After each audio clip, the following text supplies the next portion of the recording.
وأنا بصراحة أعرف الصحراء من الجانبين. أنا زرت الصحراء من جهة البوليزاري ومن جهة تندوف، وزرت البوليزاري ومن جهة العيون عن طريق المغرب.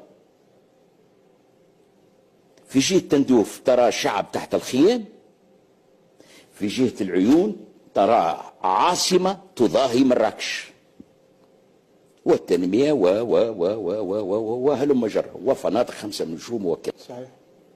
ميزانيات سلاح، صرف سلاح، الانفاق على سلاح قوي جدا، وتيرة قوية.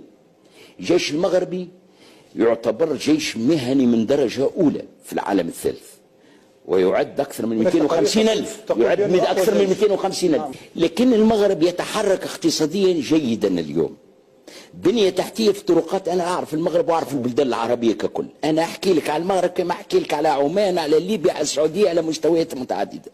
عندما أقول أن